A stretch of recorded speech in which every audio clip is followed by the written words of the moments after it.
In the meantime, Martha, there's a 9th arrest in connection to the Midwest militia accused of plotting to kill police officers. A close look at its website shows their mission statement and training videos hinting at the sinister plot. The feds saying that group, calling itself Futari, plotted a series of attacks they hoped would lead to an uprising against the government. But why did the FBI make its move now? Richard Chobros, former counterterrorism agent for the FBI. And Richard, good morning to you. Before I get to that issue, did you know about this group before? I mean, was there common knowledge about the Futari group in the Midwest? Certainly, Bill. All of these religious, fanatic, paramilitary militia groups are well known to law enforcement and known to the FBI and other law enforcement agencies who are looking into this. And any time you have an organization such as this, Bill, that is, highly religious in the extremist view, paramilitary training, and government paranoid, you're sitting on a powder keg. So if that's the case, then did the FBI think something violent was imminent? When you read through the affidavit, you know right away that this group was already planning and plotting for 2 years. They had conducted training, and it's very difficult for a law enforcement agency to invest a group such as this. It's hard for them to infiltrate it. They can't send in sources. They can't send in undercover operations. And they know the group has already been plotting and training for 2 years now. And yeah, they felt it was imminent. It was an imminent threat to a local law enforcement or state law enforcement officer at this time, and that's why they brought the group down now. Is there proof also they were trying to incite others? Is there evidence of that, Richard?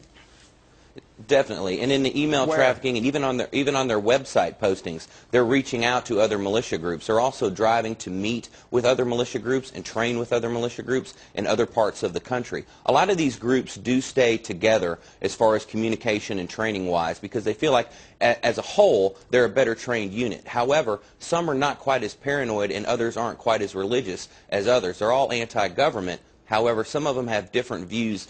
And even among most of the militia groups in this country, they viewed this group as the most religious fanatic, the most extremist among the extremists. Okay, I was not aware of that. How did the whole idea of Christianity fit into this group's thinking?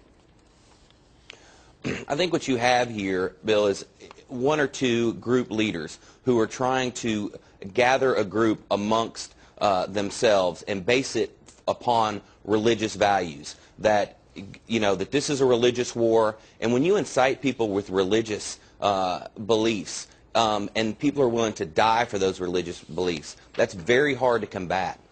Well, this leader, David Brian Stone, I mean, he was the ringleader. He pretty much brought most of the members of his family into the group.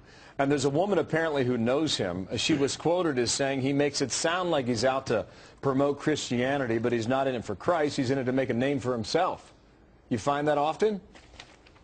Certainly you do. You look at it when we had this situation with David Koresh in Waco, and that's possibly why the FBI decided now to take this down, so that they didn't find themselves in another situation. This is a very progressive movement for the FBI and for law enforcement to get in here before any of this powder keg goes off or before this happens. Sure. Well, one more thing here, Richard. I got to run here, but this other arrest that was made last night, that makes 9. Where does this go now?